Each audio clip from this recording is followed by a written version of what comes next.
Hey, what's up mga kabradyo at ang ice candy? Nagtunaw ako dito ng chocolate. Dairy milk ba yun? Yun. Yan, chocolate. Tapos, meron tayong Milo. Yan ang gagawin natin. Siyempre, lagyan din natin ng asukal. Sweet-sweetan. Yun na, lagyan na natin ng Milo. Ito naman is pang bahay lang naman. Sa mga anakis nyo, ganyan, anakis, anak natin, yan. Siyempre yung isa, lagay na natin kasya na yan.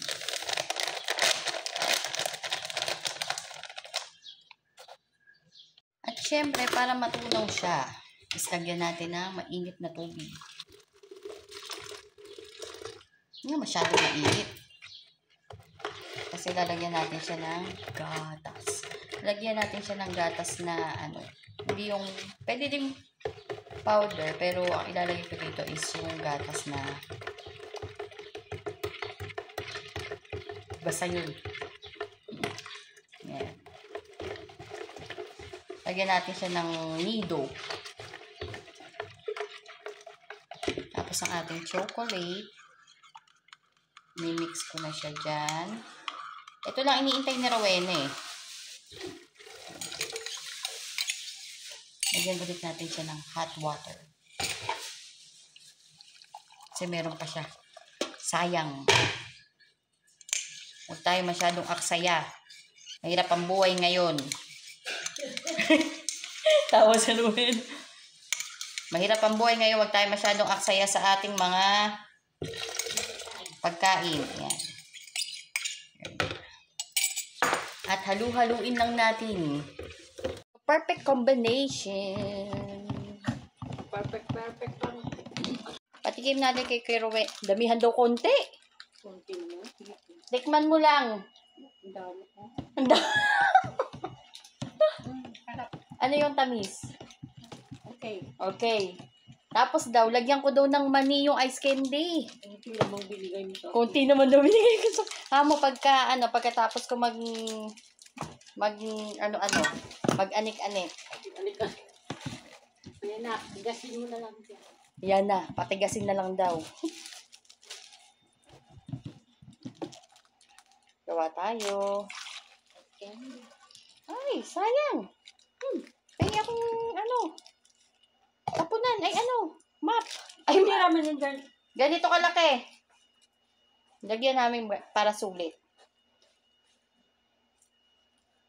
Yung malaki is para kay Rowena. Basahan natin pakitangay. Ayan, salamat. 5 piso. 5 piso daw, hindi. Lugi sa 5 piso, Rowena. Lugi. Kasi may chocolate.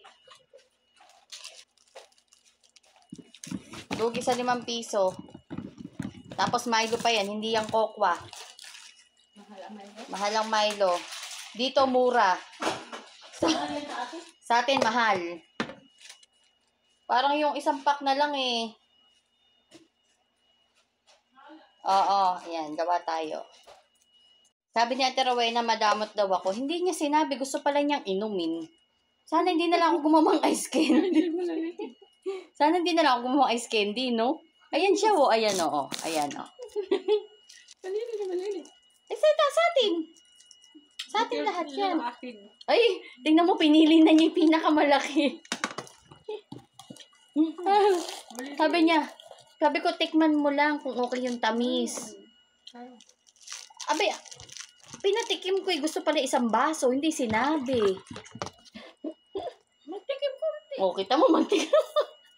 Daw, madami. Marami ko yan. Wala ko yan. O, kita mo? Gusto niya madami.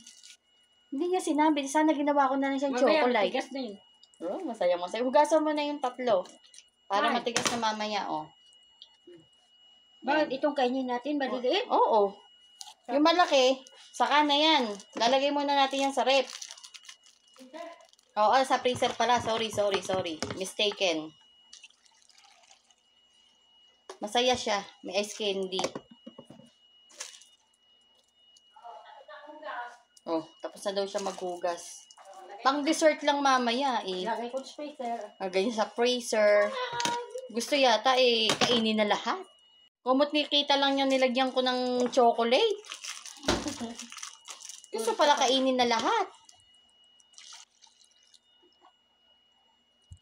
Marami pa. Isa na lang yan. 2, 3, Oh, ikaw na tigahugas ni Rowena. Alam mo na kung saan mo ilalagay yan. 9. Saan ko ilagay? Doon sa may laham? Mm-mm. Ano ba yan? Kamaingay. Magkano itong bili mo, be? Yung kan? Mahal yan. Mahal sa Sa lang yan.